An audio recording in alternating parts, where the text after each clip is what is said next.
All right, so welcome to another episode of Fidel Speaks. This particular episode is about to go down.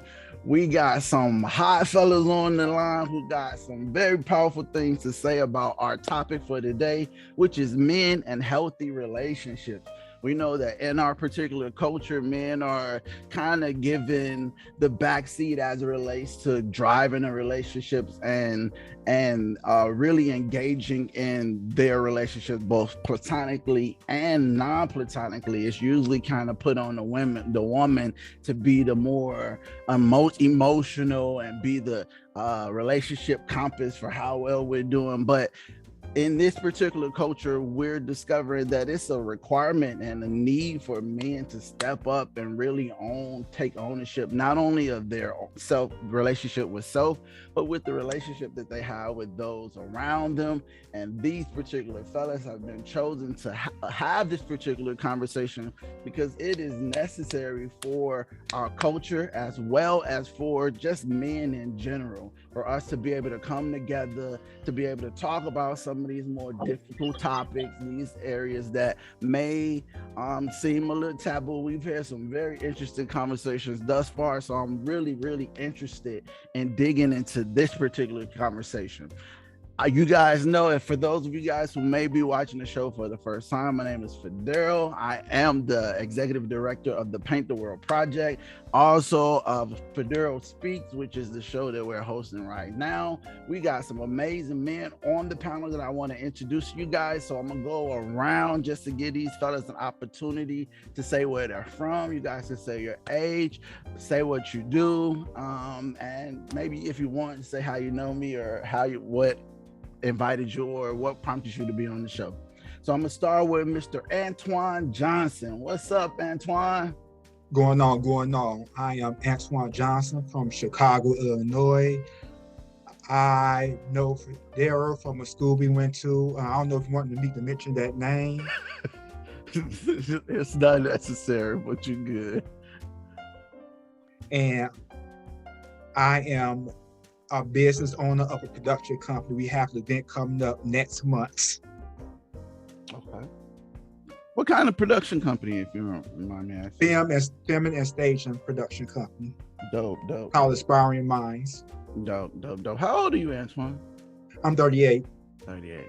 Okay. I'm not ashamed of my age. All right. I dig it. Next, we have Greg Gibson. Hold it down. Miss Delicious Gibson spot. For those of you who's watched any of the other episodes, Delicious Gibson is one of our facilitators for our other conversation, particularly the women's panel. So this is the husband of our famous Delicious Gibson. His name is Greg. We're gonna give Greg the opportunity to introduce himself. What up, Greg? Hey, what's going on, Fidel? I'm Greg Gibson, and I know Fidel through my wife. They work together, and that's her constant best friend. They talk more than me and her all talk a lot, but as long as it's that talk where they're both uplifting each other, I just sit back and I catch it and I listen. I'm like, you know what? Listen to what that brother say. He's saying some good things. He haven't said anything negative that makes me feel like it's not going to help her. So I appreciate him, and he's a good dude. Appreciate that, man. I appreciate that. The feeling is mutual. Next up, we have Lloyd Crenshaw. What up, Lloyd? What's going on, big bro? How you doing there, brother Fidel? I'm doing well, It's interesting. Man. It's interesting because we've never met, but you are familiar with my sister, Angela Crenshaw Ross. And I'm 40, and I do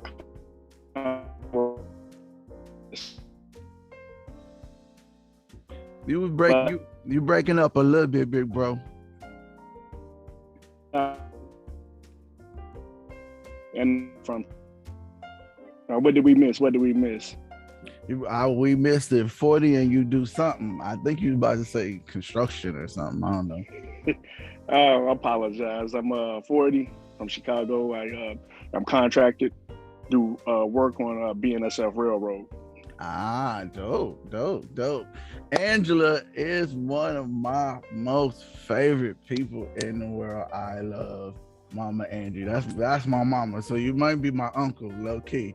Mama Angie, she has been riding with me, and to paint the world since we met. And so she is definitely a gem in my heart. So you got a dope sister.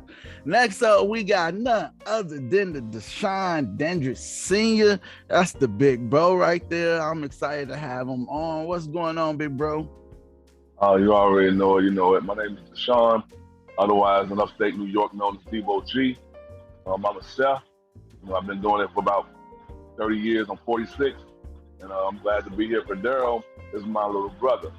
So I'm glad to be able to be here with him and be able to join these gentlemen and, do some uplifting, some educating, and as well, receive some useful information from each other as well. So let's get it. Dope. Great to have you. Irv, I see you on mute. So before you get started, unmute yourself. But next up, we got the dope big bro and Irv. That's the big bro. Like, Irv. I ain't gonna pump you up too much, Irv, but go ahead. You the big bro, man. Nah, man. Just God is good, man. That's all I can say. We're coming from Sacramento, California. Met Federo through for New Life through our Joshua Gatherings group. 36, and let's see. I'm a military spouse, so I'll get into that dynamic, how that changes things up. Being the one who's not serving in the military, but supporting someone who it is. For myself, do a couple different things, some entrepreneurial endeavors, some research around entrepreneurship, and just happy to be on the call with you brothers. Dope. It's really great to have you guys. All right, so we got the intros out the way. So I want to dig into the topic, kind of break it down a little bit.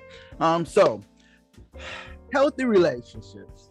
Having supportive relationships has a major impact on our health and well-being as human beings. One of the clear findings to emerge from research into happiness is that we need close relationships in order to thrive, that even help us live longer. According to the Australian longitudinal study of aging, they followed 1,500 people ages 70 and older over a period of 10 years. And the research found that those with the strongest networks of friends and confidants were 22% less likely to die during the study than those with the weakest network of good relationships and friendships. In addition to longevity, research has also accredited friendship and social connection with boosting happiness, reducing stress and stress-related health problems, increasing a sense of belonging, connection, and purpose, lowering risk of mental illness. I know we talked about mental health a couple conversations ago, improving self-worth, helping cope with traumas such as divorce, serious illness, job loss, or the death of a loved one, in healthy relationships, and help in encouraging healthy lifestyle habits. When you have healthy relationships, you typically tend to be a healthier person, such as exercising or quitting smoking. Healthy relationships promotes growth and learning, as well as provide just opportunities for fun. So one of the goals of this conversation is to discuss the dynamics of healthy relationship versus that of unhealthy relationships, specifically from the lens of men within the American society. Another goal is to discuss the challenges to healthy relationship building, both professionally as well as culturally, as well as cross-generationally. We also want to dig into the dynamics of building a healthy relationship personally, a healthy relationship with self. Another goal of this conversation is to examine and discuss the challenges to healthy relationship building in the American society amongst men and women. Lastly, we want to discuss the methods for building healthy relationships across multiple institutions as well as with self. Any questions with that? Cool. So we're going to dig into our first question, and I'm going to toss this first question at Antoine. In general, how do you define and identify a healthy relationship in your life? I would say being able to communicate to and receive communication. Point blank. Because one thing I noticed, if I was in a relationship where I could not even trust to communicate with somebody, that relationship was not gonna last no more than outside the front door. Absolutely, absolutely. What other than communication, what are some other key traits or characteristics of what you would say a healthy relationship consists of? A healthy relationship is to be happy with yourself and be able to trust of being happy with that person. That could be relative, associate, friend, or a significant other. If you feel you can't trust the fact of being happy with somebody around you or in your circle, you might as well don't be around that person, because being happy is something you should be able to do 24/7. Dope. I like that answer. We're gonna toss this to Greg. Greg, who is a married man, we're gonna still say he freshly newlywed to my girl, my sister Delisha. But I want to ask you, bro, like, how do you define and identify a healthy relationship versus that of unhealthy relationship? Well, like Anton said, I mean, it's the communication.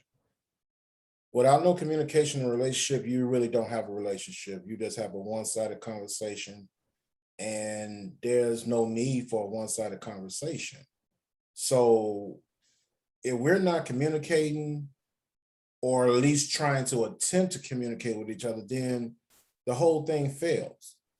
So I just feel like, communication, and my real big thing is the trust. You can have communication, but you also got to have trust too. And Absolutely. I mean, if you don't have any trust along with the communication, it's, once again, you don't have a relationship. You just have a one-sided conversation, really. How do you suggest that trust is built? I know from my experience, men tend to have issues with trust based on, failures from childhood and so forth.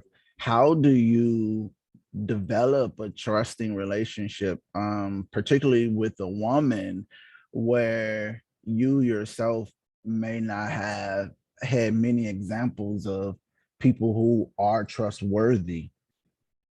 Well, what I've learned out of relationships that I've been in, it's not always about the woman trusting her. You need to trust yourself as well. Because I'm not trying to be funny, and I'm going to just be real. If this is my girlfriend, my wife, my fiance, my eyes should be here. My eyes shouldn't go there. And I shouldn't give my wife that notion of, oh, okay, you looking sideways when you should be looking forward. I don't need to walk around like a horse with blinders. Like, I just see, you should trust me to go across the street and get a gallon of milk. And I should feel the same. And once again, communication and trust is the key to a healthy relationship to me. That's just me. Dope answer. I'm gonna toss this question real quick to Irv, who is a married man. He's already stated that he is a military spouse. And so there are times where I know he's separated from the wife for periods of time. So how do you guys maintain healthy relationship? We heard two answers that seem to resonate with both Greg and Antoine, and that is communication as well as trust. How do you maintain it with Mama Doreen? Well, I think I definitely agree with what Antoine and Greg said about communication and trust, but I think there's also two other things that come into play is like having a common goal, common purpose. So if we're on the same page, we have a common vision, we know what we're about, then you can walk together. I think the other thing is just the vibe on the day to day, is it an even kill, right? Like not highs and lows, just like, we can maintain. So like having peace in a relationship. And so I think when you have a common vision and purpose, and you have peace, then yeah, that manifests itself into a healthy relationship. Because not everything has to be, high intensity. So and when you're apart, you keep in mind what we're going to work on, what's going to be our common goal. So like, for example, my wife is getting ready to deploy, and the common goal we're trying to work on is like, all right, while you're away, let's get in shape to run for a run of 10K together, right? That's what we've been tossing around. So you work on that wherever you are. I'm gonna work on that back here in the States. We come together, we do the 10K. So having that common vision, I think definitely goes a long way as well. Dope.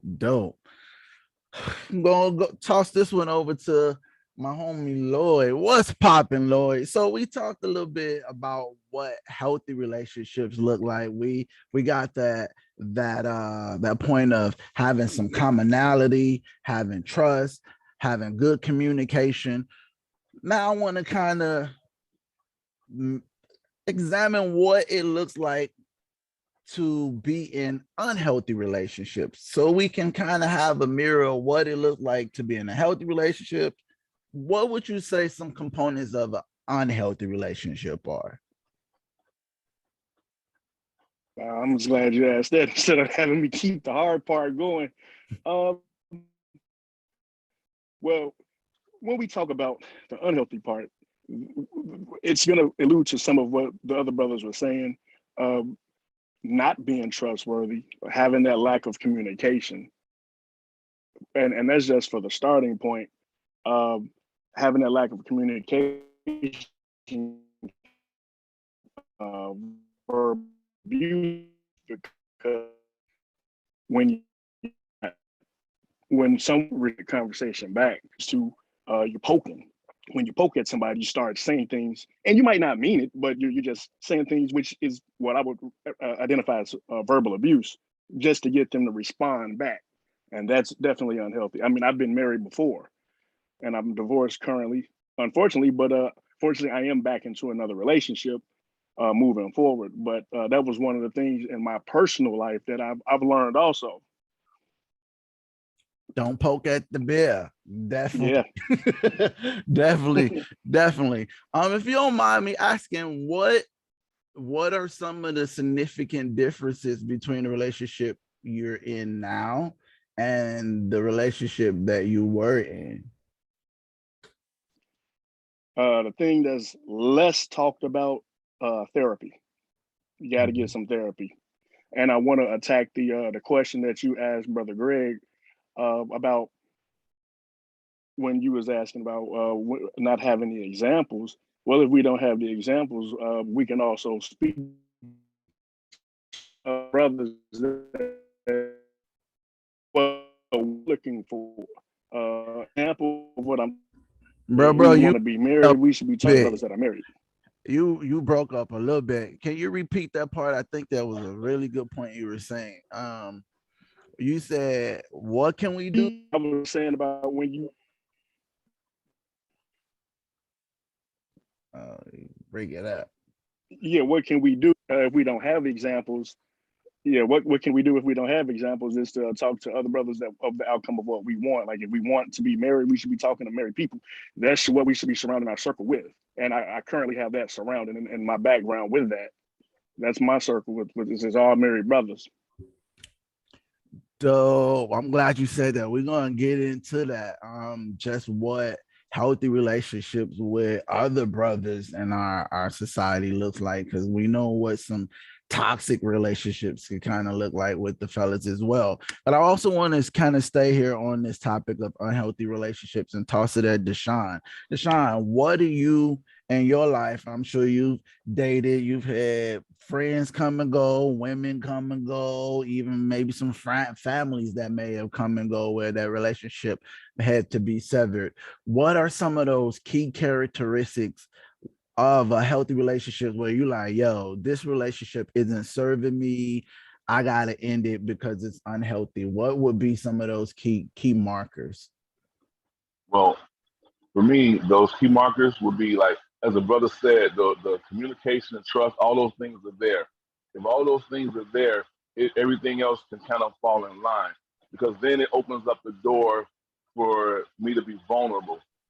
If I can't trust that when I open up to you and have a conversation with you, or when I come to you with an issue that I have of you, and you're going to be receptive to it and not turn it into a bear poking match or a tit for tat, I can't be vulnerable and come to you and let my guard down. You know, women always complain that they want more of us, they want more emotionally from us.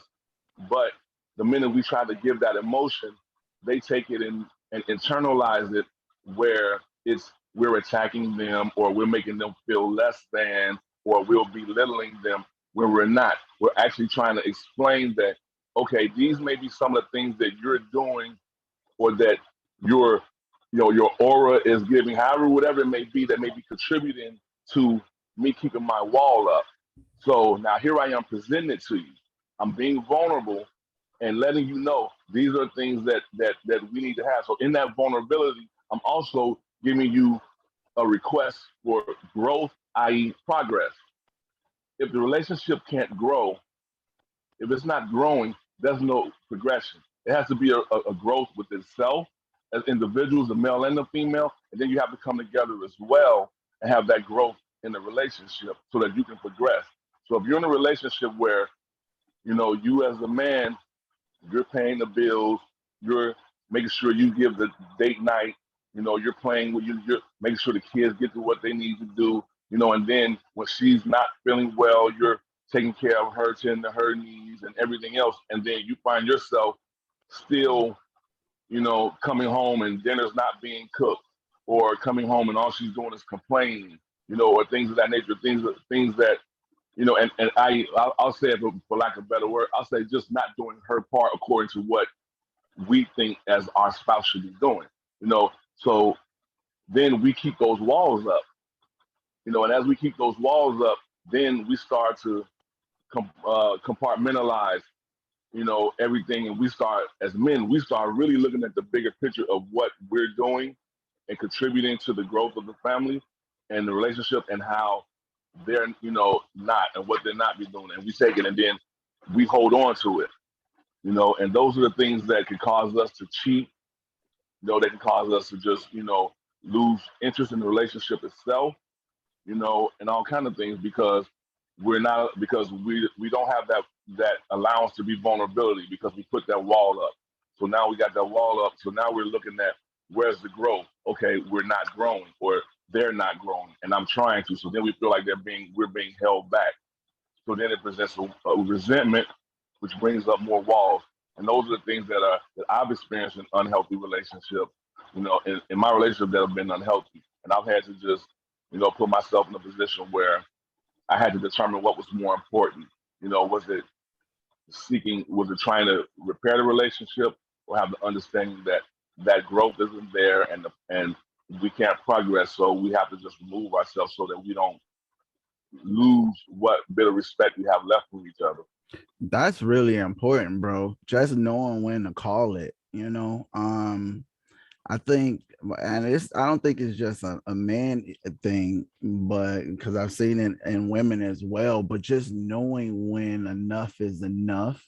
And when, this isn't benefiting me, this relationship isn't serving me, where the bad is outweighing the good. You're bringing me more stress to my day and my mental function. You're causing more anxiety than you are being a source of energy and love and drive, which is what as a man, I know we need, we desire someone to encourage us and say you can do it, and keep us uplifted and so forth. That's what keeps us Absolutely. wanting to be good men. When you recognize that, we're being a good man. A man that don't get that recognition, more than likely is gonna stop being that good man for that woman that doesn't recognize it. But knowing when to pull out and say, you know what, I've tried, I've spoken, I've done, the good communicating, I've offered the trust, I'm trying to grow with you, but this isn't working.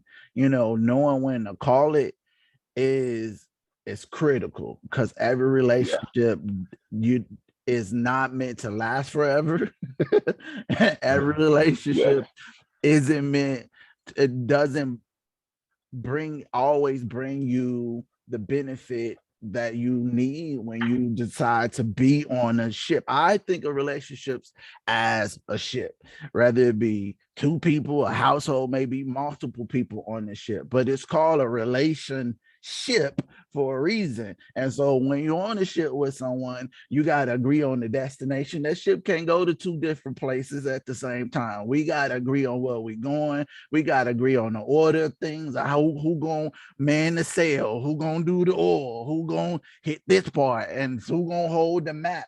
And everybody playing their role is what makes that ship, that relationship function effectively. But when you decide not to play your role on that ship, then somebody needs to get overthrown. It's time to get overthrown off the ship. This relationship isn't working because we cannot relate.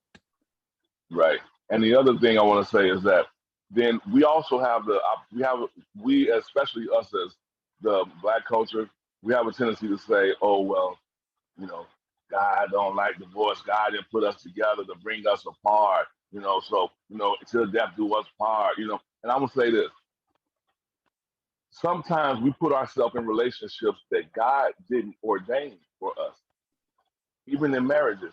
And we put ourselves in these things, and then we expect, because it is a mess now and it's going wrong, that God's just going to, oh, Lord, get me out of this, and he's just going to remove us from this situation. Or we say, I'm just going to hold on and wait to see, wait for God to fix it. Sometimes it's not going to be fixed because that's not what was meant for your life. And he's not going to remove you from it because he didn't put you in it. Woo! So we have to make those steps and realize that there's a time you got to wave that flag and understand that, what do you say? What does it say? I'm waiting on my change. Weight broke the wagon. You will miss every bit of the later part of your years in your life while you're waiting on a sinking relationship, while you're waiting on that man or that woman to improve themselves so that they can better the relationship, and they're not. They're just being stuck in it for 20 years. So then you want to do it for another 20 years? We have to think about those things, and a lot of times we don't. We hold on to the love factor. Love means sometimes you gotta let go. Love means that I want you to do better, and you're not doing better with me. So maybe I need to let you go so that you can go find a bit of happiness for yourself that I'm not able to give you, or you're not able to find with me. And it's not a bitter thing. It's not a bad thing. It's just a collective, logical agreement on the assessment of what's going on. Yeah, I call that adulting. When you got to make them type of adult decisions that are self-sacrificial, and you're like, I love you, but I gotta let you go, and so you could be better, so I could be better. I call that adulting. It's always hard to throw that strike. It's always hard to throw that strike, whether it be baseball, bowling, or crossing somebody out of your life. It's hard to throw a strike. Absolutely. So I want to pivot real quick and talk about building healthy relationships in the workplace. I'm assuming all of you fellas have worked a job or have some sort of career that you worked on in your life. And I know that building, especially as Black men, building healthy relationships, and I can tell you personally from my own experience, hasn't been the easiest thing to do, especially when you work in demographics where you may be the only Black representative, you may be the only male representative, you may be the only Black male representative. And then in some environments where it's all Black people and the environment is still toxic and unhealthy and so forth. So what I want to kind of discuss is, how do we navigate the workplace in order to build healthier relationships, whether it be with our coworkers, our employees, our boss? So I want to toss this question over to Antoine. So what challenges from your experience do men currently face when it comes to healthy relationship building in the workplace? What challenges we want as a Black man? There are 3 tasks or billion strikes against us, first of all. And I could work with an environment full of women if people mentality is right. Because one, like me, anywhere I work, I have a work ethic to get the job done and get it done right. But sometimes either authority or some coworkers would be jealous of you just because. Jealousy.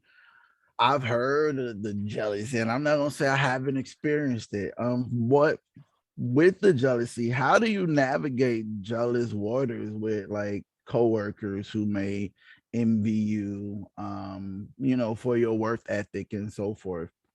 How do you navigate that? Me personally, I always know who's for me and I'm just like my Heavenly Father. I know who's for me and who's against me. I still do my work. I focus on the higher calling or my goal. And if I cannot accomplish anything, fortunately, this pandemic happened. So I'm like, okay, let me submit my letter of resignation. The coworkers was cool with my last job. I'm not gonna lie.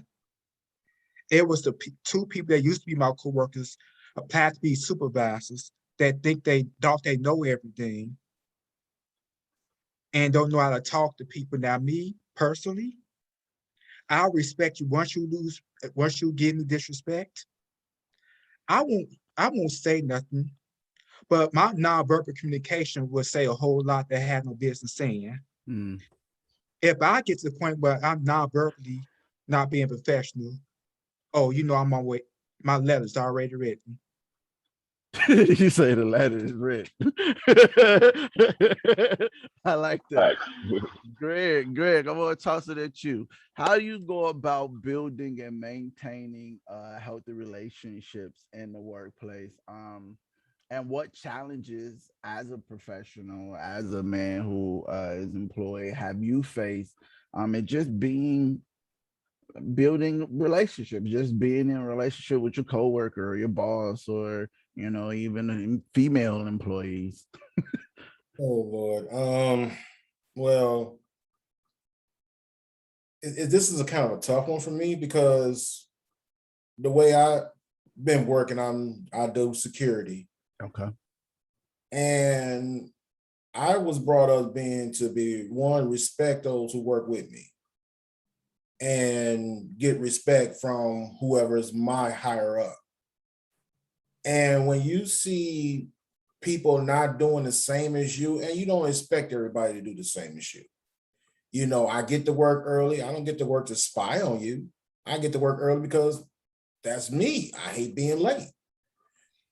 When I do my job, I walk around my job, how you doing, my friend? I don't know these people. I was told not to even try to find out their first names.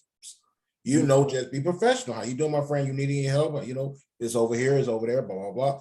And just keep it moving. But when you see people that come in, and I don't want to always say it's the younger people with me, but sometimes it's the older people. They have the attitude and the mindset, oh, well, I don't see why I got to do this. I don't see why I got to do that. And my thing is, it's not healthy to me because I feel if this is not what you want, then you need to go elsewhere.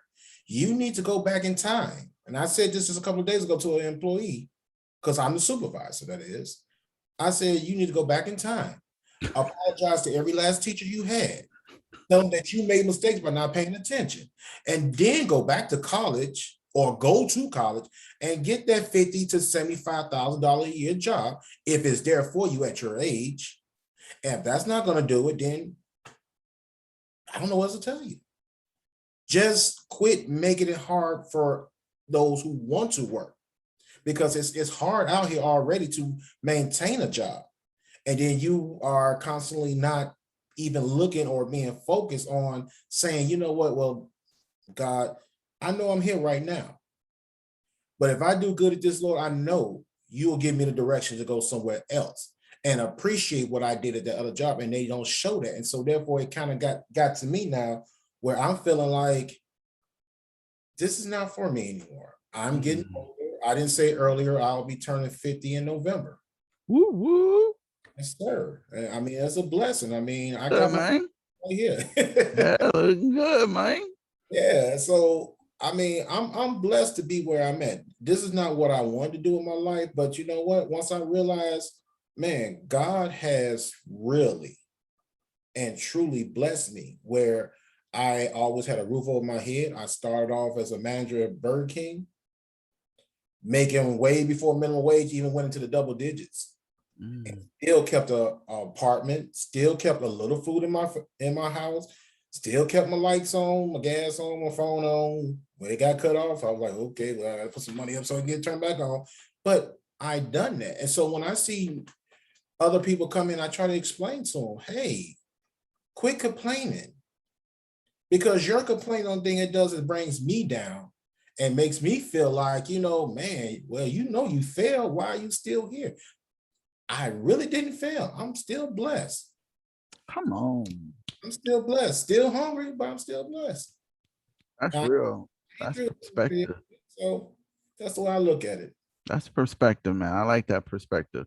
I'm gonna toss it at Irv.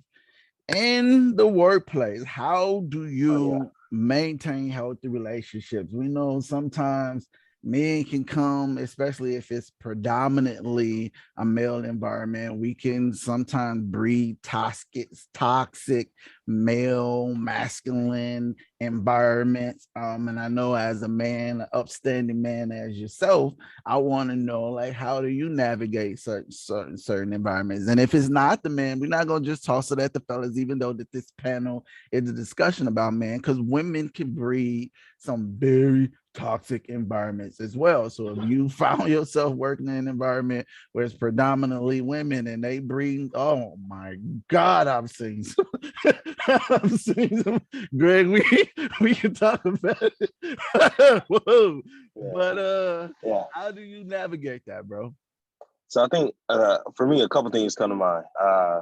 They're gonna sound somewhat non-related, but trust me, they are.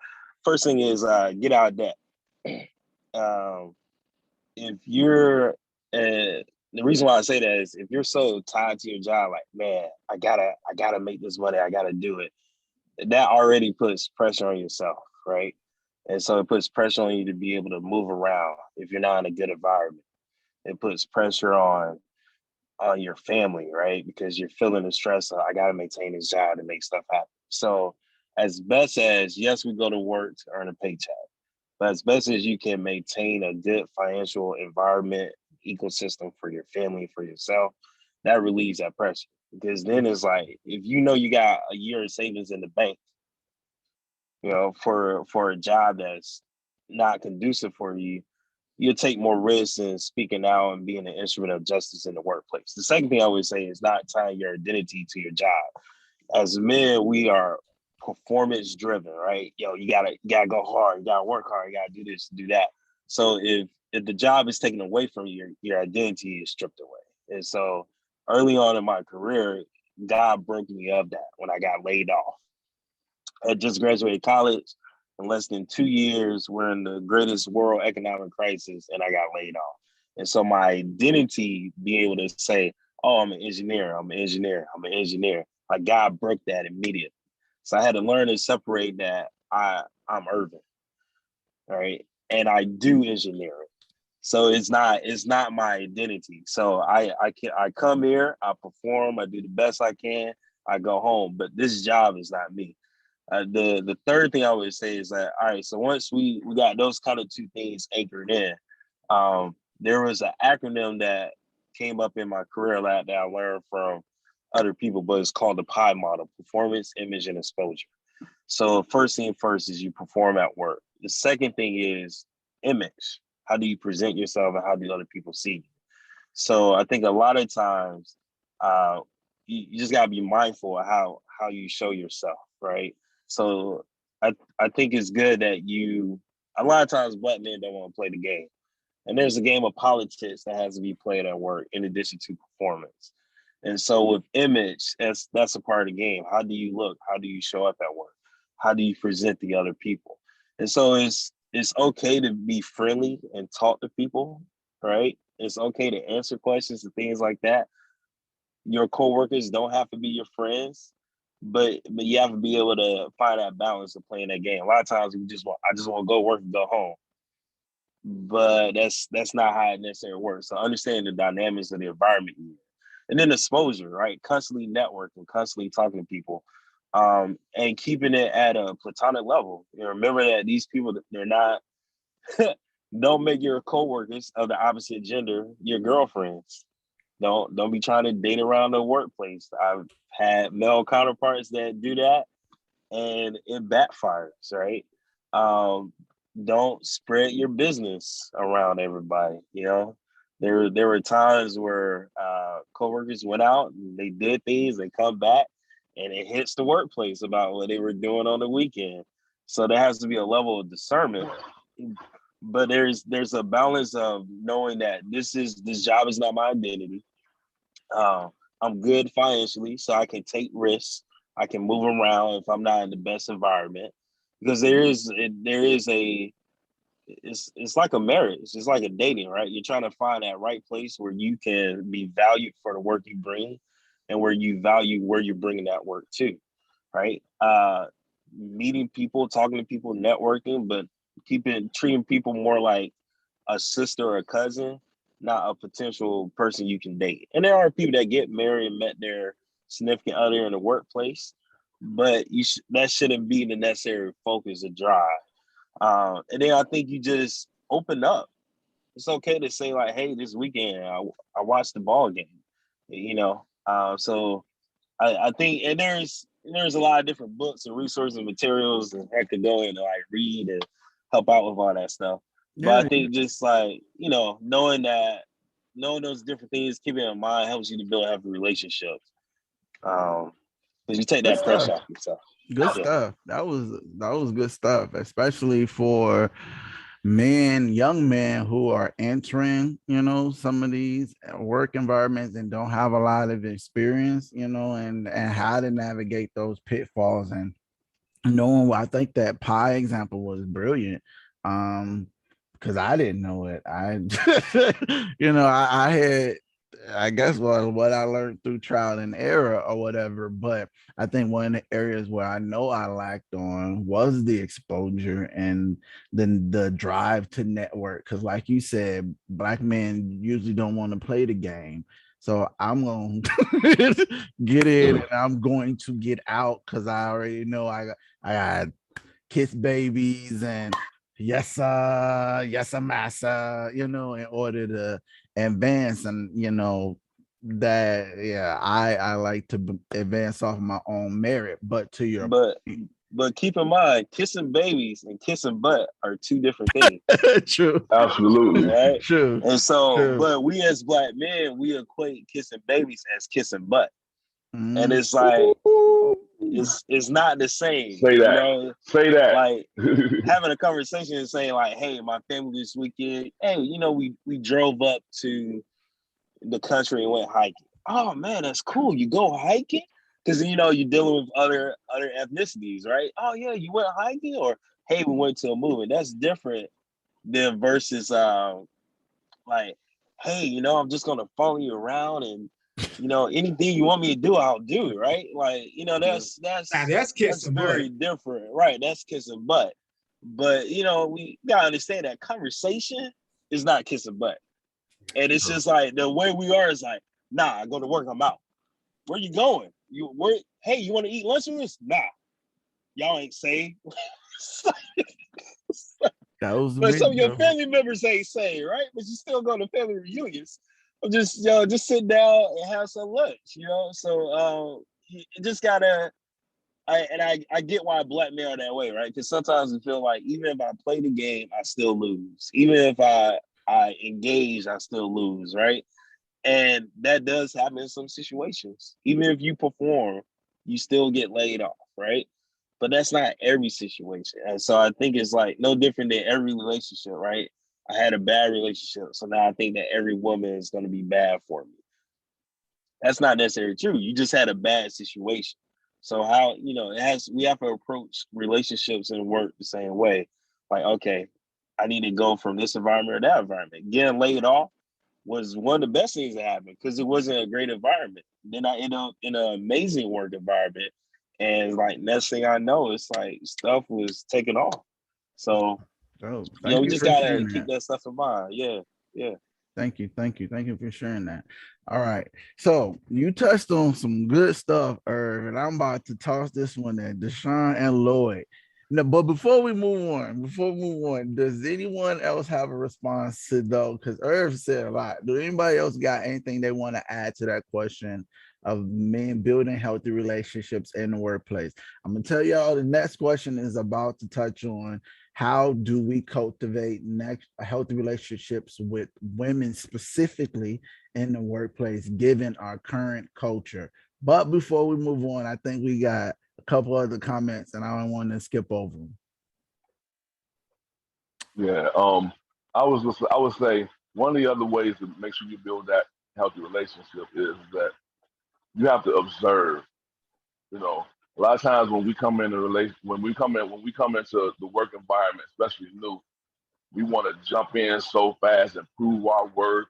Show that we can hold our own. Show that my color don't depict my worth ethic. And prove those stereotypes wrong. So and then as well, we also have that. A lot of us we either so guarded where we don't communicate, or we overly communicate.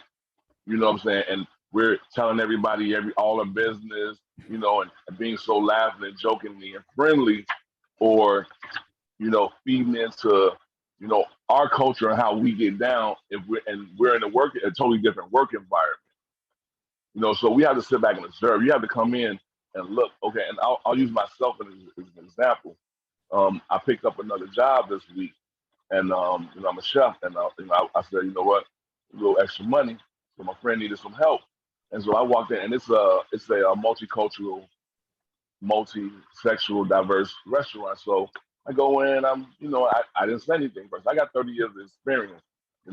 I didn't come in trying to, put my experience, on display, trying to floss and, I'm this, I'm that. No, I just went in. I'm quiet. I want to see who's what, how do people act, how do people respond, who comes up to me and introduces themselves. Or who responds when I go to introduce myself to them.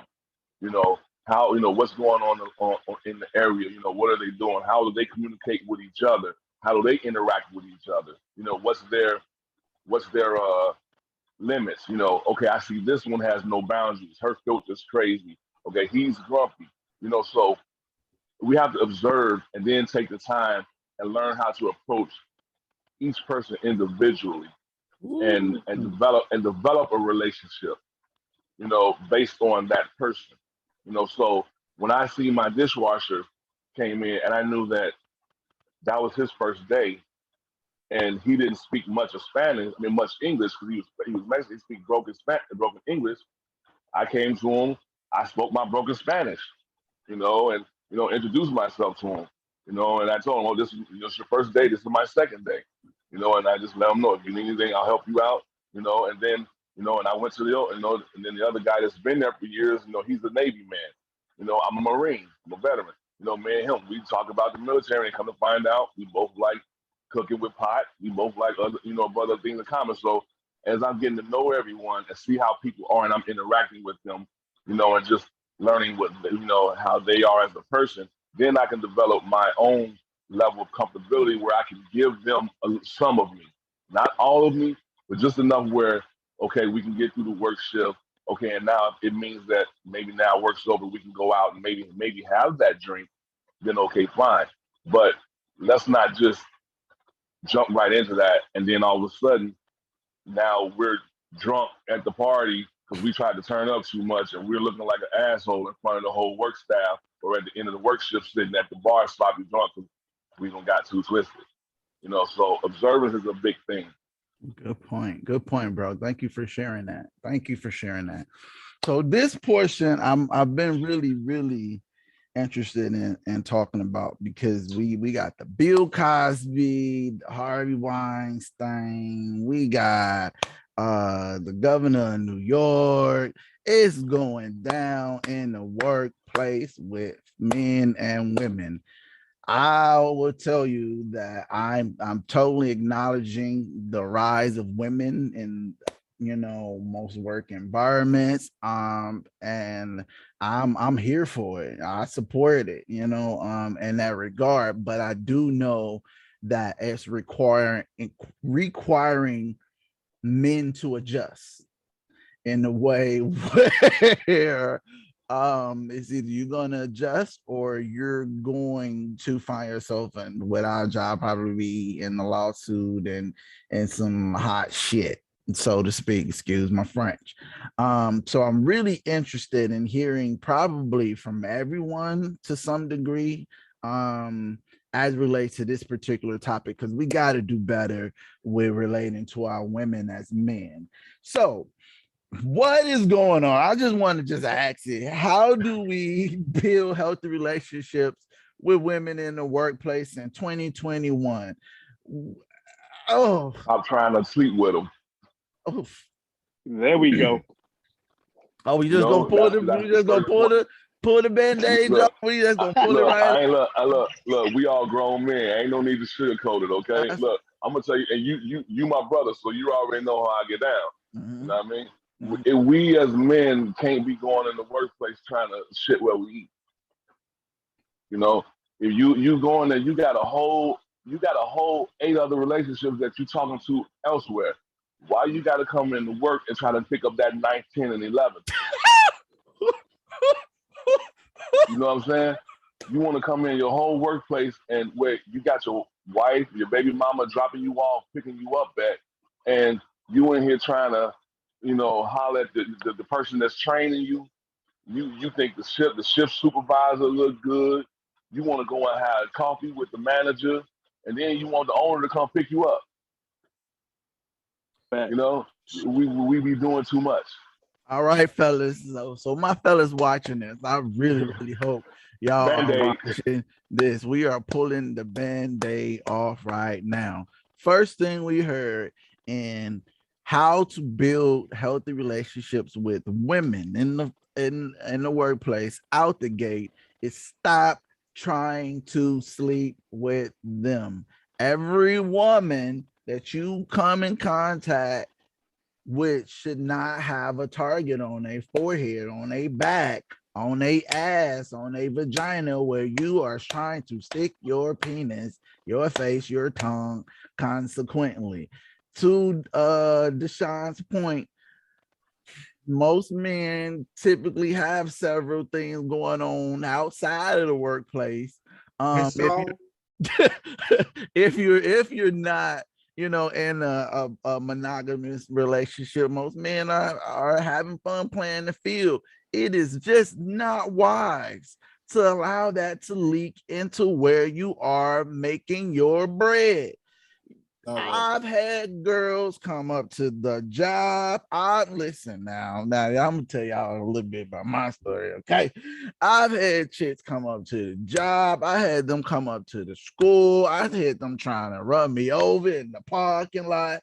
You know what I'm saying? This is just me telling my own story, because I know how toxic it can become when your relationship seeps into the workplace. I learned that at 14, dating this girl. We broke up, called myself gonna dip off with another girl and then get back with her, and you know, and it just was catastrophic.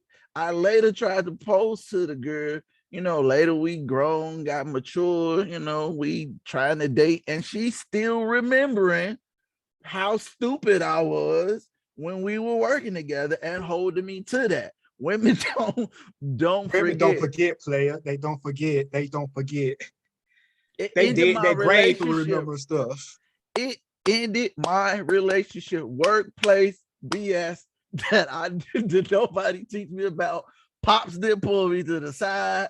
Unc didn't say, "Don't do it, boy. Don't do it, boy. You think you're cute, but don't do it, boy." You know, nobody pulled me to the side and told me nothing. So that is great, great, great advice.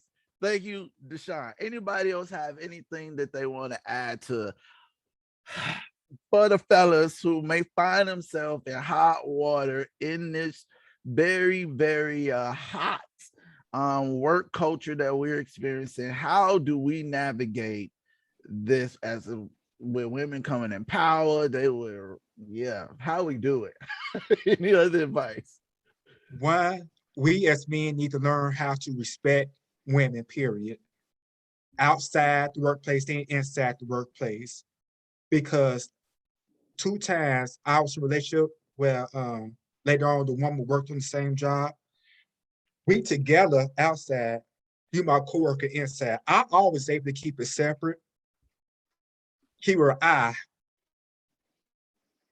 But times that she wasn't, but that's a different story. But I always had this focus like, Antoine, respect your mother, respect every other woman. It's the respect level. That's why I truly believe that's why our vice president get a lot of flack, because she's a Black woman on top of that. Mm-hmm. And a lot of men don't respect women, period. Because one, they don't respect the women they have at home, first of all, or they should, I don't condone this, but it happens. That's why a lot of people, men should have been raised by a single woman, Black woman. Nah, single Black women gonna disagree with you all day on that. Listen, only reason why your nappy head, daddy head. Okay. Let me clarify that. Not all men, but some men got that respect for a woman if they, especially had that stern Black woman. Mm-hmm. I would say that. I'm not saying that every man get right with being raised by a single Black woman, but I'll recommend, because some men too cultured, means too sheltered. That's a very interesting point. Because I am discovering that our brothers, and some, especially the younger generation, they are lacking when it comes to understanding boundaries, when it comes to understanding no means no, when it comes to understanding, like you said, just the essence of respect. Some of those principles that come to just understand it. That's another human being. That's not a fuck toy or fuck toy. That's a whole person's body. More men we can act real funny when it comes to being touched by somebody else, but then want to go touch everything that's pretty and everything that come walking past us. But let somebody touch us, and that nigga touch me on the shoulder, nigga touch me in the stove, man, touch what you're looking at. But yeah, we scoping everything moving. Somebody look at us too hard, we ready to fight. Nah, you only said men. If a woman touches us, we ain't gonna say shit. That part. That's true. But that's the other problem, though. That's the other problem, real quick. We don't, as men, let women know when they cross that line with us. We just laugh it off like, yeah, she want it. But nah, at times, because I'll speak for myself. There's been times where I felt uncomfortable because even a bad woman, even a bad chick, came up to me and just did something out of line, you know what I'm saying? And just rather than me just, tell her, hey, shorty, you crossed that line, I just be like, yeah, all right, so we got to take that time as well, because you have women in workplaces that are just as aggressive as men are. And if we don't take the time to set that boundary within ourselves, then how can, we not going to set the boundary with somebody else? Good stuff, bro. Good stuff. I had a whole example that popped in my head. There's 2 things I want to add to it as well, because I think it goes one of it definitely goes back to identity, but a woman's excellence doesn't threaten yours. And so, women are smart, women are capable, women are, outstanding. They can learn, they can do things, but their ability to do all those things doesn't take away from you. And so I think it's not a competition, especially within the African American community. It's not a competition. I remember I was dating this young woman at one point who we were standing in line and we was getting ready to check out and buy some items. And we was having a discussion about our professions. And she was like, I don't understand how you make more money than me when I do XYZ profession. I'm not gonna say what her profession was, but college educated woman. Now I was like, this is not a competition. It should be a collaboration. We should be pulling our resources together, right? But the flip side is that there's a lot of guys think that, well, I ain't gonna let my woman make more money than me. Well, it's like, but your identity should never be tied to how much money you make, ever. You know what I mean? Your identity should be just tied to, hey, I'm a child of God and I'm here. Let's go get it. And so it's letting a woman that's more excellent than in her profession doesn't threaten you. I think the second thing goes back to something Greg has been saying. Like, you got the woman is your colleague. She's your colleague. She's not like you said, she's not your sex toy. She's your colleague. You should value her ideas. You should respect her space, right? And so I think we get into trouble when we try to encroach upon that. Oh, she looked good today. Let me try to rub up on her. No, she's your colleague. Would you want somebody rubbing up on your daughter? Like I'm cultivating two daughters, right? And I'm praying that men will respect them, but I don't trust men. So I'm already like, all right, what can I teach them about what to look out for, how to have discernment? They gonna know martial arts just because they need to punch a dude in his throat. Because it's like you said, as we get into the younger generation, not understanding barriers and boundaries. But a woman's your colleague, point blank, period. And it's funny you would say that, because not to get deep or preach a word, but when God created Eve, he created Eve as Adam's helpmate, as his technical colleague, to be out in the field working. And that in and of itself, I think one of you men mentioned that having a common goal of what we're working towards together is critical to maintaining a healthy relationship, being on this ship together, where you're not off building a car while I'm on the ship trying to build a store or something, where what we're doing is it complements one another, where we're willing to compromise in areas where, because that's that big C word, can be very problematic when it comes to relationship building. Learning where to fold on areas where your ego is telling you need to win. You gotta learn how to be in sync. But Deshon, you touched on something that I want to go back to. I'm going to toss this one at Lloyd. This idea of women overstepping their boundaries.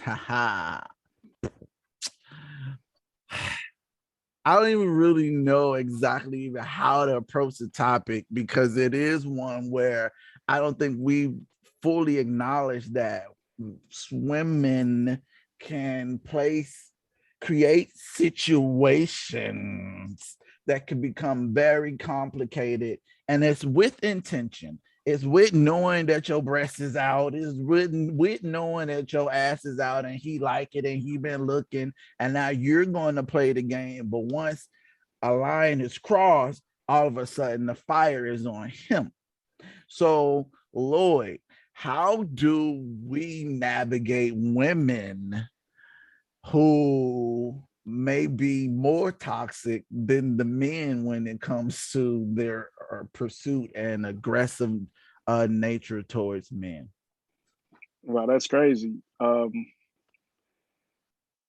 it's crazy because everybody, what we were saying, all ties in together. First, we do have to fully acknowledge it and address that. There's no way around it, because like Brother Ervin said, we're supposed to be teammates here. It's not a competition, but somewhere along the line, with this independence, that's where we've lost sight of it. And then women are using that as the upper hand, like, oh, well, hey, they're starting to realize and see, like, this is the Me Too culture. So it's like, hey, I got the upper hand, so I can do what I want. Abuse is abuse, no matter who it's coming from. Let's first get that out of the way. Say that. So yeah, so when we are in an uncompromising situation, we do have to, I know we are quote unquote supposed to be men and we could take it, but sometimes our jobs is at risk. Our livelihood is at risk. So we got to make the cognitive decision to say, hey, you know what? This is not right. And I have to speak to the higher ups about what's going on, because I'm working for my family. She's doing what she's got to do, but I got my own family to take care of. Mm-hmm. Bang. That's real. That's real. Fellas, I hope y'all watching this. Don't let no lady cause you to put your livelihood, your bread, your family in jeopardy because it look good and you don't want to exercise the discipline to say no. That saying no, even to your ego, to what you think you're entitled to what looks good, that's always been a pitfall from the beginning, from the garden. Adam shouldn't have took the apple, but Eve shouldn't have looked at it and said it looked good and it's mine either. So it's that idea of Eve saying no to the serpent, Adam saying no to Eve, that idea of being able to exercise self-discipline when something does seem appeasing and when it does seem desirable, but saying, hey, it will cost me my job. This will cost too much if I get into this affair with you. This will cost too much if this get out and you go and report me before I report you. And now it's like I'm the aggressor in those situations. So fellas, you heard it from Lloyd. Keep yourself out of hot water. If she's overstepping her boundaries, report her. Just like she was want to encourage her girl to report you. Especially if you ain't hot, because I've seen them women. If y'all watching, I've seen y'all in action. If he cute, he get a pass. If he ain't cute, now you reporting his ass. No, pick a struggle.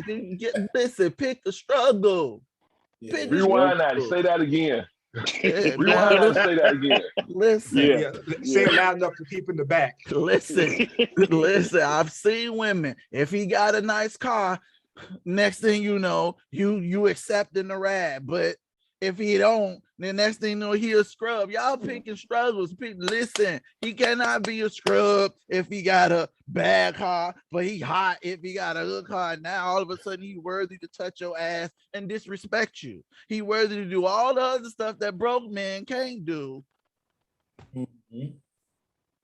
Hey, but Federo, let me add this on real quick. Go ahead, bro. Yeah, because here's the thing: we as men have to admit that we can be violated. Yeah. Because that goes against the identity, especially for Black men. That goes against our identity, right? Like nothing gets to me. But no, there's a lot of Black men I know that the way they lost their virginity, the way that they experienced sex for the first time was that it was an older babysitter or it was an older woman who was like, I'm gonna show you this, right? And it's like, oh yeah, I had that older woman. No, you were molested. No, you were taken advantage of.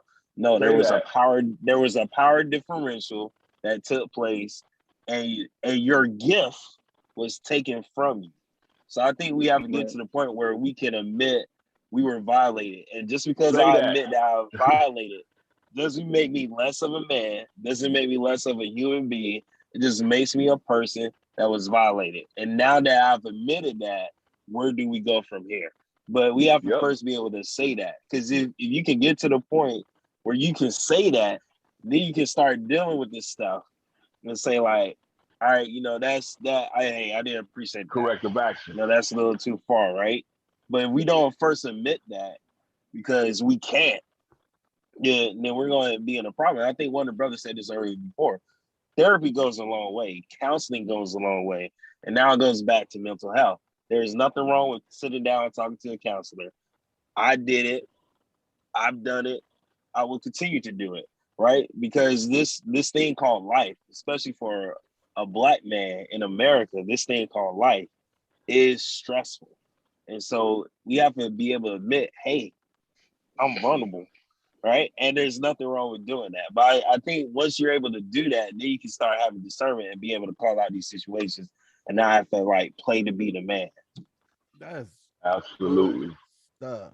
Good stuff. Anybody else want to throw something in there? It's more so, I'm not gonna say a testimony, but a story in my youth where I was an intern at a bank, and she put me in her office, and if she wasn't fine, I mean, I'm sorry, but she told me that I could have a certain position if I spent time with her, or no, screw her, because the fact that she liked what I had. Y'all know what I'm talking about too. And I told her, I like this job. I'm an intern. You my mom's age. I'm not gonna disrespect you like that. I'm not gonna disrespect myself. And I was a good boy during that time. And so back in my mind, I'm like, I should have, but so I now walked out the office, and she called herself out to tell the manager that I came down to her, but she forgot that she was recording herself. She had pushed record that she wasn't being on pushing. And she called herself like, see, I got him right here. Well, fellas, you hear it. Women play games too. We in the Me Too movement, and I'm supporting it. I'm with it because I know some things got to change. We just had a president that said he grabbed women in the pussy, and we voted him into office. Who was this week? I'm sorry. So yeah,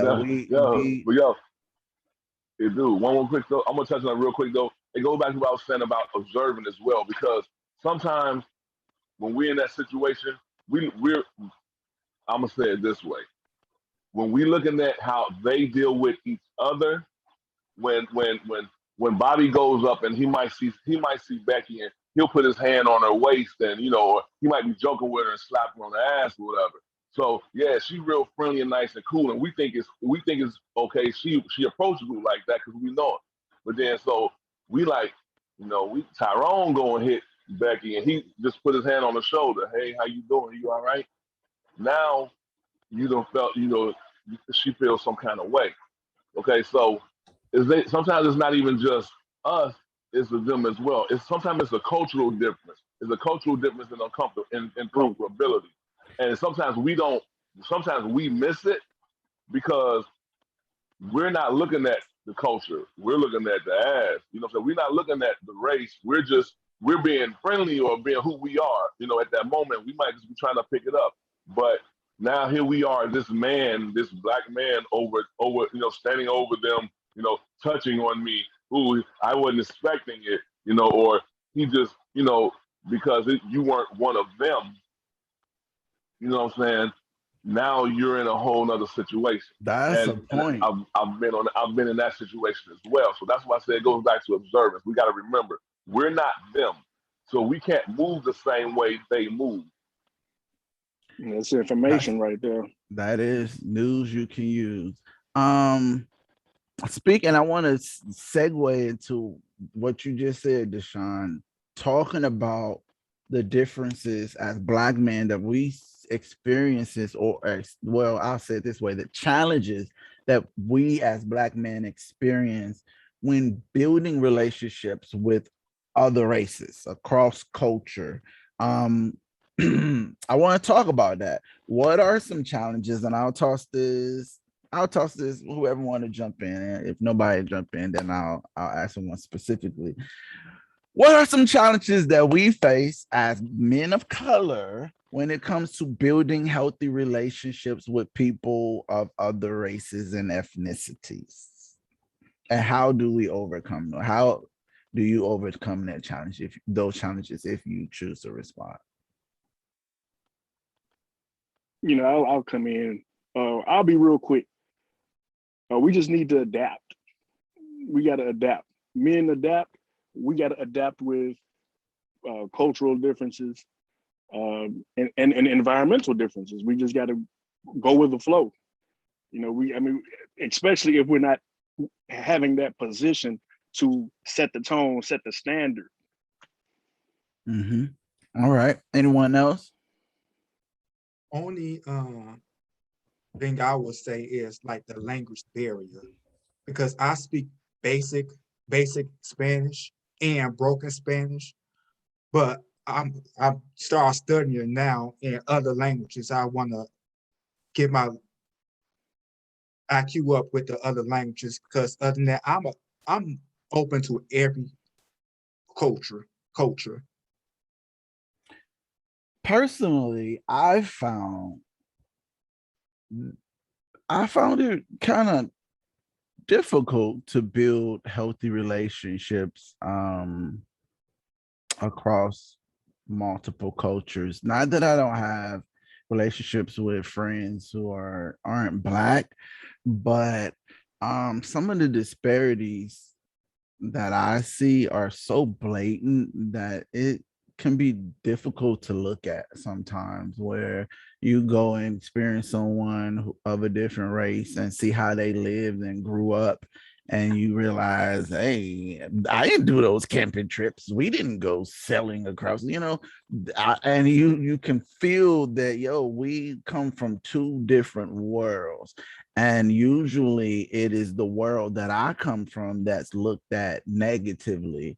So I feel like I'm always having to over explain, especially not to go back to the work environment, but oftentimes in work environment or school environment where I feel like the other, and connecting and finding and even building my own bridge to cross to go to get to know the Asian seemed difficult. I'm here in LA, and I will tell you that here in LA, I've experienced more racism than any place that I've ever been.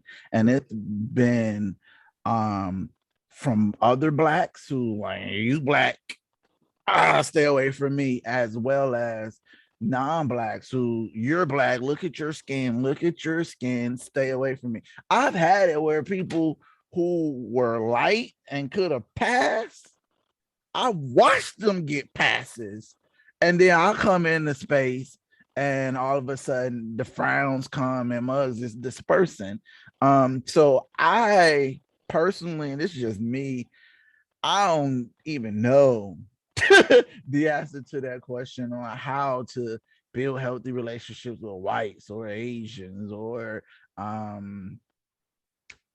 Indians, or I struggle. Allow me to Can I reintroduce jump myself. in?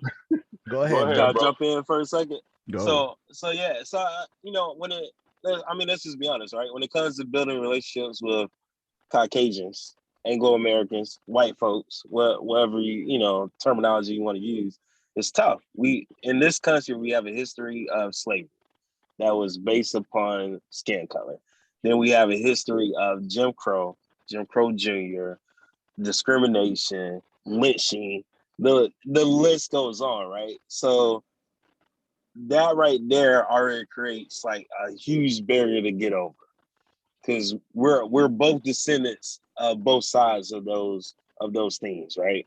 And so now we're trying to function in 2021, and we're still aware of that, and we're still aware of the fact of that. Man, it seems like Black folks get shot more, pulled over by police than anybody else, right? So like, there's still situations that's taking place that's playing out in front of us, or most recently, you see people riding horseback, and they treat the Haitian refugees differently than they treat other people who are not Black, right? So it's reoccurring. So when you take all that into consideration, yeah, it's tough. It's hard. I think so. So the question is like, how do you overcome all that, right? And then even when you try to explain the struggle and explain the experiences to other people, other cultures, they don't always get it, right? And so I think it goes back to something at the very beginning, right? Communication. What can we just start out with a conversation? And can you have the conversations, like the hard conversations? And I feel like through discernment, you get to figure out who are those people you can have those hard conversations with, right? Because like every Black person, just because they Black is not for you either. Right. So it's like at work, I experienced trying to help out another Black guy, and I'll never forget what he did. After I was trying to introduce him to like a Black affinity groups within the workplace, and we come back in because I'm like, look, you definitely want to make sure you network not only with white people but Black people in the workplace. So we come back in, I'm discreet about how I say things, and I was like, hey, where'd you go for lunch? He was like, we went to some kind of Black caucus meeting for engineers, and I looked at him like what are you doing? Like, are you trying to play up for white folks? And then as we continue to get to know each other, and he graduated from an HBCU, so I'm thinking like, oh, he should get it. He's a member of a fraternity. I'm like, oh, he should get it. He said to me one day, hey, there can only be one Black person at a time, and I plan on being that person, not you. So I think we have to, how can you discern and see people's spirit, right? And so you don't need to build a relationship with every white person. You don't need to build a relationship with every Black person. But I think there are good people within each ethnicity that you can have hard conversations with and have those heart to hearts with. And but you have to be willing to search those people out. So it goes back to like communication, trial by error. And I think the same thing as building healthy relationships with other Black men. Some Black men they just ain't gonna be like Antoine said, you ain't for me. So I discern, I figure that out, but I try another relationship. And so I think you do the same thing, and then you can start closing those gaps. Because as for myself, sometimes as a Black man, my experiences have been very different from other Black men. That it's like, woo, I can't relate to that. Like sometimes I'll be hearing Pastor Hannah preach the government cheese, and I'm like, yeah, but I never had government cheese. Like I didn't experience that. I don't even know what government cheese is because we ate Kraft, and I ate Cracker Barrel cheese right cheese now. that don't melt. See, I don't know that, right? but what is the commonality, right? What can I find that's in common that's the starting point for communication? So I think that's we have to keep in mind that things can be oblivious. I'll say this now, shut up. Even when it comes from people who so my wife, she's from Sierra Leone.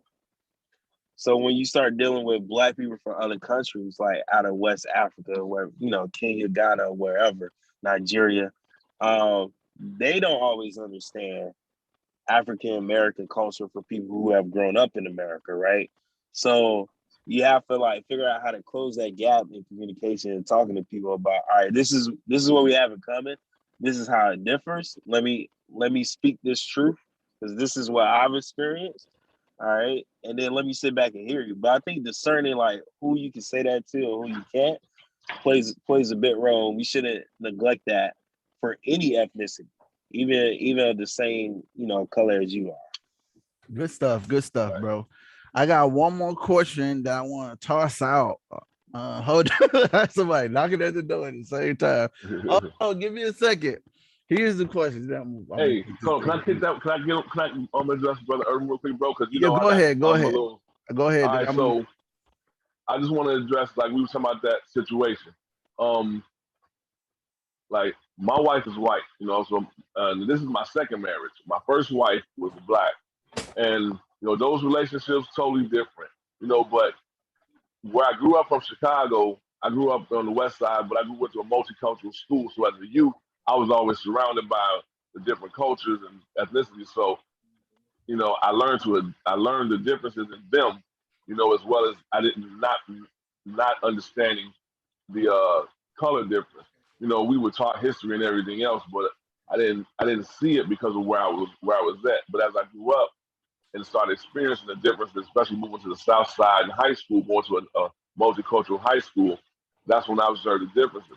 Now being in upstate New York, same thing, wherever we go. But in the relationship, I had to learn how to navigate with a lot of white people. And it was at a point where, as I did, some of them don't do the, oh, I got a black friend. I know a black friend. They don't do that. Some of the people just allow themselves to be genuine, and they'll make the time for that conversation themselves, and they'll open that door, and sometimes it'll just come natural. And you'll know it because, you'll see the genuineness. But then you'll see those that, want to make it a point to say, they're not a Karen or they're not a William, because, they have a friend, or, try to give you those cultural differences. So you have to just, look and observe. It's all about being relatable. And relatable, yeah. And at the same time, be willing to accept it. Because like you said, they might bring us to a camping trip, yeah. But while we on that camping trip, we might put them on to playing basketball with a crate. You know what I'm saying? So we all might find that common ground and taking the time to be genuine and recognizing it and being able to remove ourselves when we're in a situation where we know it's not genuine. And if not removing ourselves, being able to speak upon it without causing conflict.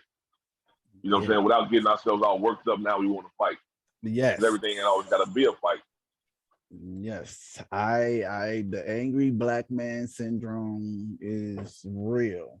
And I encourage all my fellas to find ways of managing their emotions, especially the emotion of anger, without becoming violent. Violence does not have to be how you express anger. Anger is all in your perception of what it is that you're perceiving and observing. So if you change your perception, you can actually stop being angry about it. But once it gets to the violent level and the over aggressive level, we tend to play into all of those caricatures of why we can't control our emotions, why we're explosive, why we're destructive, and why we trying to knock your head off or whatever. And so that understanding that we got to figure out how to break those assumptions about our race. Not that you are here to answer for everybody that's black, but don't you live into the stereotype, you know what I'm saying? So I definitely agree with that, Rick, bro. I got a couple more questions and we winding out. This was a really good conversation. One question I want to talk about, and I'm probably just gonna pose this one for the sake of time, to two people. This question of building relationships across generations, with the younger generation as well as with the older generation. Right now, we have a whole spectrum of ages here, but in our world, we're discovering that we're all being lumped in many cases into the same pool, where you working with somebody that's 20 years younger than you or 20 years older than you, and y'all all work in the same job, come from same different worlds, different perspectives. I think Greg even touched on it earlier, about how he encounters young people who don't have the clearest view of themselves, as well as how to engage with others within the world. So how do you find yourself? I'll ask it from two angles. We're talking to Greg again. Greg, how do you find yourself, especially as a supervisor of someone who of younger people, what challenges do you face in regards to building healthy relationships with those younger than you, and how do you overcome those challenges? Well, what I try to do, especially with the younger guys, is kind of self-reflect on myself, as in trying to, get them to see what I want to do while they're their age. Like a lot of them come in and they have this, well, I should have this, I should have that. And, us growing up, man, we had to work. If you don't work, you don't eat. Mm-hmm. And if somebody giving it to you for free, it's going to cost you later on. So it's best that you do what you have to do. And when they come in there with the attitude like, man, I don't have to do this, it goes back to what I said earlier. This is not for you. But trying to get something that you see the doctors and the lawyers that work in my building, you can't get to that level if you're not willing to do what they have done. And it's especially with the Black young men that come in. I try to see, I had a few. One guy, one day I just walked in 6 o'clock in the morning on Saturday, and he wasn't doing his job. But he was sitting there looking at some YouTube channel about some guy who was cooking. And he was like, oh, that's not even how you do that. That's not even the right temperature. And I was like, okay, he sounded like one of these chefs off of Food Network.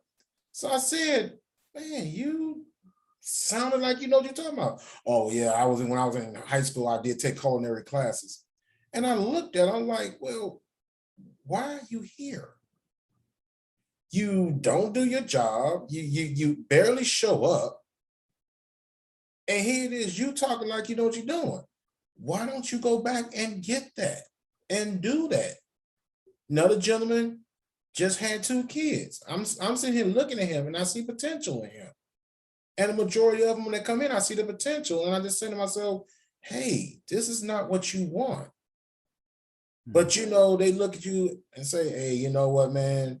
Just because you've been here, blah, blah, blah, blah, blah, blah. See, like they said, sometimes you just need to listen. And me personally, I didn't have that father figure to, listen. And I didn't look at people that I consider a father figure and ask them any questions to help me along my journey. I'm pretty much self-learning now at my age that if I need to do something, I have to do it. I have to, be thankful for what I have, be grateful and be humble. And then not just sit here and wait to get it. That's why I try to tell these young people, and some work. And like I said, out of almost 11 years being at this job, I done trained like 40 guys. And the best employee I had was a woman. And I told her, I said, I want you to go back to school and finish your degree. Lo and behold, she gave her 2 weeks notice, she's back to school. Good stuff, bro. Good stuff. I love that shirt, by the way. That shirt is dope. I just caught this shirt, that brown and blue. That's working. I'm putting the right angle for you. Yeah. It came through. So I want to ask this question. I kind of want to ask it for Deshon, but I know we pressed on time and we got to get to our other meeting. But I'm going to ask this question for Deshon. Deshon, how do you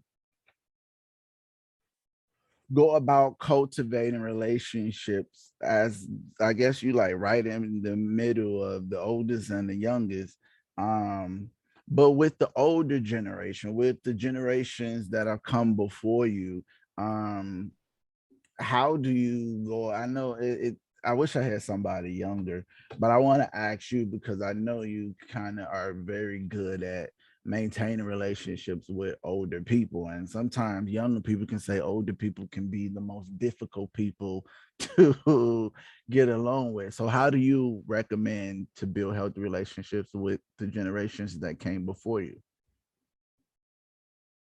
You're on mute. I'm gonna give you 2 minutes too. I'm Okay. 2 minutes. Well, maintaining healthy relationships with the older generation, you have to just remember that, we're going to get to that point at some point in life, hopefully, God willing, and we're going to want somebody that's going to be able to do those things for us, and have that compassion. We have to be compassionate and respect. You got to remember, if God willing, you're going to be on the bus at some point. You're going to want some kid to be respectful for you and not be talking crazy just so you can have a moment of peace and relax while you're on your way home. So in order to do that, you have to give that. And as well, you have to remember to teach the person behind you that as well. If you're going up that ladder, you got to reach behind you and grab somebody and pull it with you. You got to educate the younger ones, and explain to them that they're going to be at this point themselves, and you have to give that direction and as well to be susceptible to it. Good stuff. Good stuff. Thank you. Thank you for sharing that. I think I want to jump in and say something about the older people as well as the young people. What I've discovered personally with building relationships with the youth is to understand that they have a voice and their voice matters. And we live in a society that, has conditioned us to tell you to shut up until a certain age, until you qualify for the mic. But we're discovering that the youth are dealing with adult level issues before they qualify to hold the mic. So, and many of them are very intelligent. Many of them are mature. Many of them have gone through experiences that will probably put some of our toughest experiences to shame.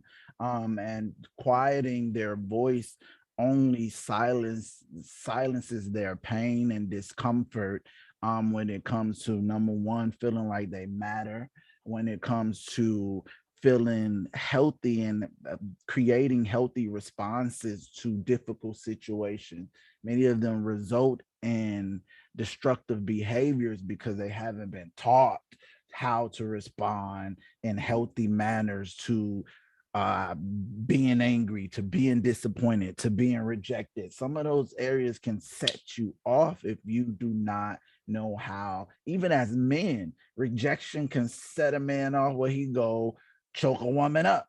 Anger can set a man off where now he's abusing his child or whatever, so just understanding that even at the young age, your voice, the youth voices, their voice matters. Don't stifle their voice. And as far as the older people, I think you made a very good point, Deshon, in terms of just understanding that you're going to be there at some point as well. However, I want to also push back and throw this one with the older people, but also understand that older people ain't perfect. I've ran into some older people that need their asses held to the flame too, that still need to grow the hell up. And if you if you are intelligent, articulate, and mature enough to address an elderly person, I believe they need to be addressed too. There's sometimes I gotta tell grandma, stop it, dad, knock it off, but that's what that authority comes with me and not allowing them to silence my voice because I'm younger, because I come from a generation. No, my voice matters even in this situation. So that's my 2 cents when it comes to just elderly and building relationships with the elderly and the youth. I got one question that I want to ask. Probably I want to throw this for a couple of the married men. You got 2 minutes. I'm gonna take 2 answers to this, but I want to ask this question because it came up in the women's conversation. If you are married or in a relationship, is it possible and do you even recommend maintaining healthy relationships with people of the opposite gender in terms of platonic relationships? Is it healthy, in so many words, to have female friends if you are married or in a relationship? I want to hear from the fellas. We heard from the women. What do you fellas think? Greg, I'm gonna toss it to you. Okay, I'm gonna try to do this 2 minutes. To a certain extent, if you, as you know, Dee, my wife, I love her dearly. I, at the time, was going through so much drama with the females I used to date and whatnot, but yet still try to be friends with them, to the fact that something came up and something was said. And my wife was like, well, sweetie, she called me Honey Bear, so I'm gonna say, keep it real. Honey Bear, is that really, sensible to keep relationships with them? And I feel like no, because what was that relationship I had with them? That was with them. And I tend not to, reach out to them because I used to consider them friends. I'm not saying you can't talk to a female and have as a friend, but the thing is, your wife is your friend also. So keeping the communication with her first before talking to a female about something, and that's one thing you should never do. Never talk about your female problems at home with another woman, another woman, period. Whether she's a coworker, whether she's a friend of a friend, because you're inviting something in that you don't want to come in. Good stuff, big bro. Oh, y'all fellas, y'all getting some gold nuggets, bro. They dropping it. Anybody else want to jump in there? Again, to talk about whether or not it's safe, healthy, and even possible to maintain a platonic relationship with a person of the opposite sex if you are in a relationship or married. Hey, and for Dell, I'm gonna say this real quick. So one of the things I would say is that one, you should not be friends with anyone you had sex with, and now you're married. So that's not a friendship. So let's just be honest. If you had sex with them, if you mess around with them, if you went down on her, if she went down on you, if y'all did anything sexually related, because dudes be like, head don't count. But if you did anything sexually related, you should probably sever that relationship for the sake of your marriage. With that being said, any female friend you have should know your wife. So all the women that I call friend, my wife knows all of them. She has their numbers. They have her number. So it's like when we became married, it became our friendships. So now she's included within the friendships and vice versa. She included me within her friendships with the friendship she has with other men. So it's an inclusive friendship because it's us. It's our friendship. So I would say, it needs to be inclusive. So if you have a secret friend that your wife doesn't know about, then I question, what is that? Y'all hear it, fellas? I would say what do you call it? Unquestioned access to your friend. She should be able to just call your friend, say whatever she wants to ask her, whatever, and it not be a problem. Or why you calling my friend for? Because I want to call her. It shouldn't be her friend, and so it shouldn't be no reason. I agree totally with him.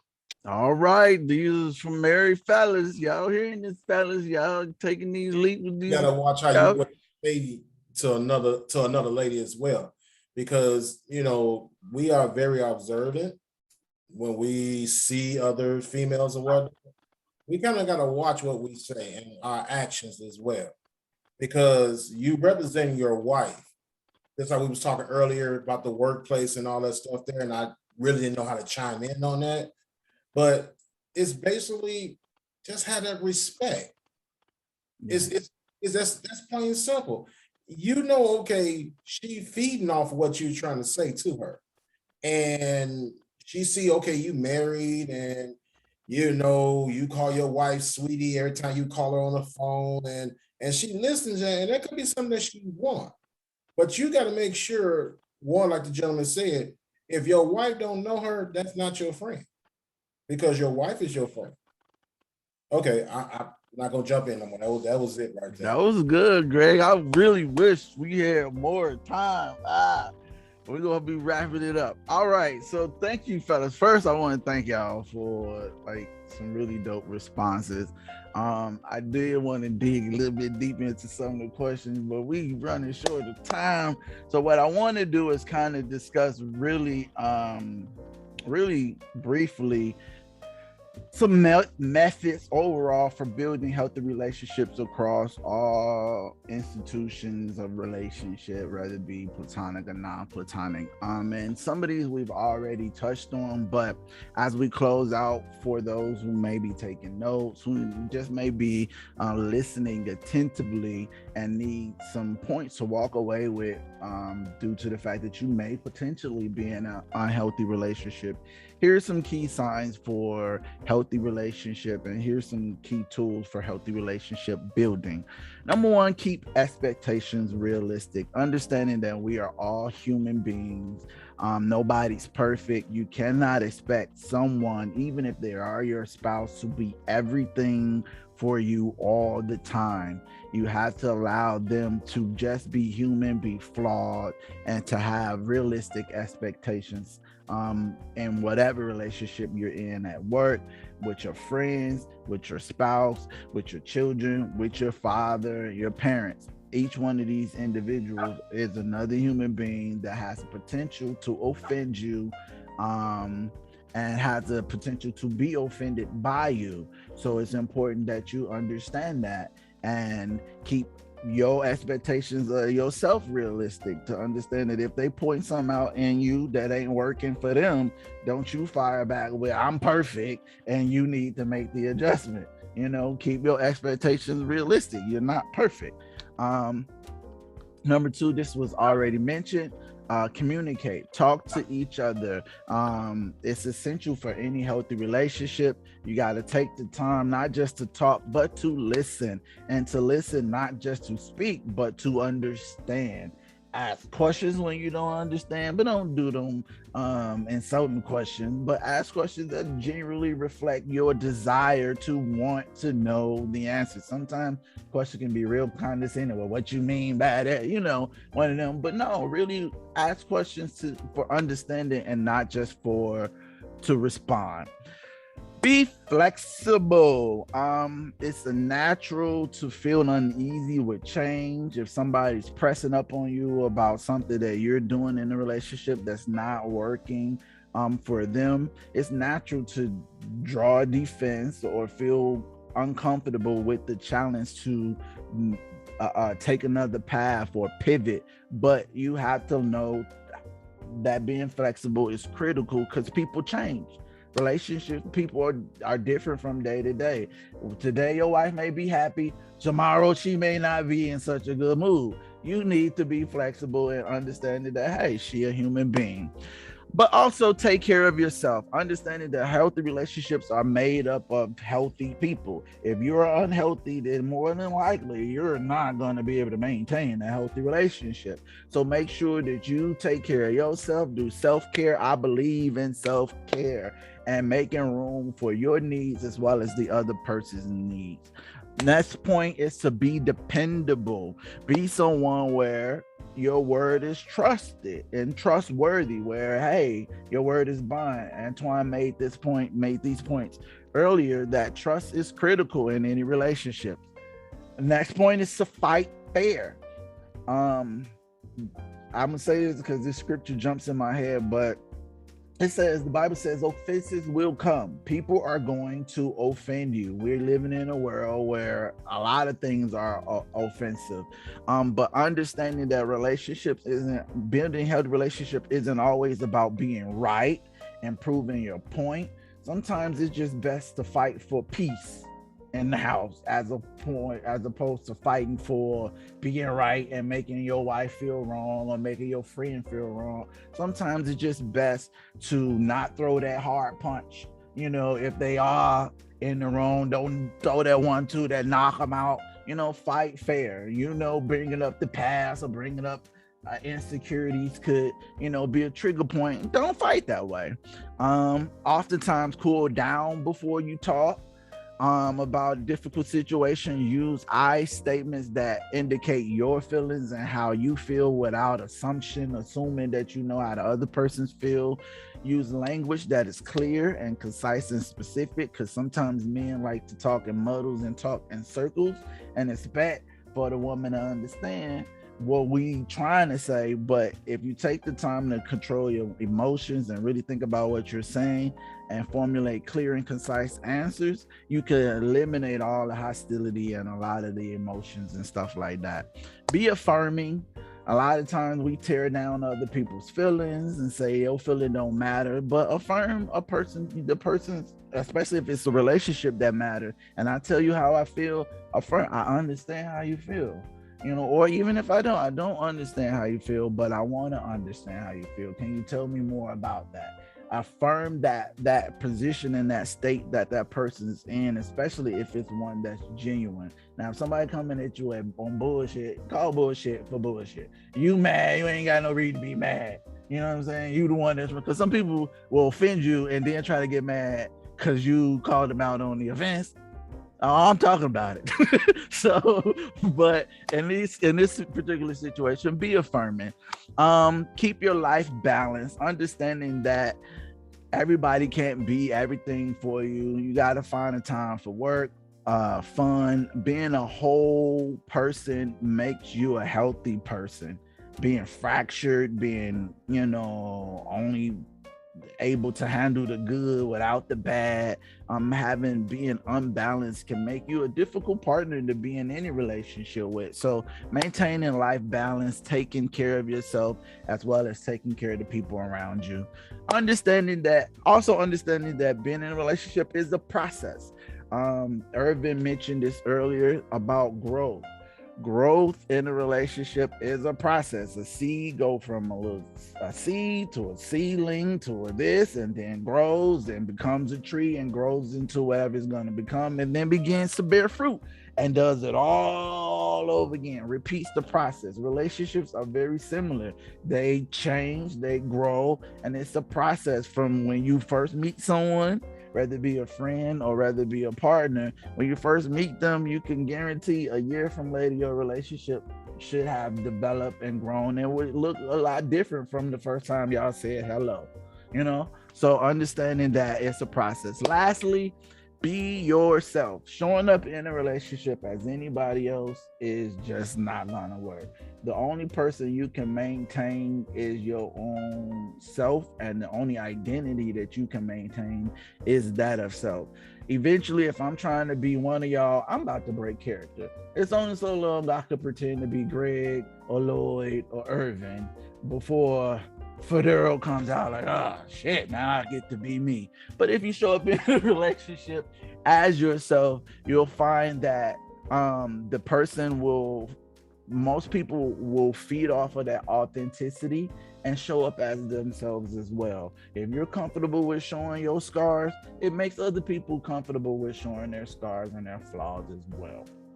But with that said, I want to give you guys an amazing round of applause. I'm really, really impressed. Give yourselves a round of applause. I guess the fellas, give yourselves a round of applause. You guys did a great job. I won't be signing off on here, but I want to thank you guys for being a part of another episode of Federo Speaks. I want to thank Antoine, Greg, Irv, Deshon, and Lloyd. Hopefully you guys will be returning. I could send you guys some information and be a part of some other conversations we got going on with the fellas and some with the ladies. I think I want to do a conversation where we bring the ladies and the fellas in and kind of dig into it, the relationships. But right now I felt that this was a need to create a safe space just for us to talk through some of our issues and stuff. So with that said, I want to bid you fellas adieu. Thank you guys for watching. Before y'all sign off, I'm just going to end the recording, then I got some more information for you guys. But thank you guys for watching another episode of Federo Speaks. We got other great episodes on our YouTube channel for you guys to check out. And until we meet again, you can reach me at hello@federoonline.com. I want to thank my panelists and special guests and all of the viewers. Thank you very much. This has been a great episode. Peace out. All right, fellas.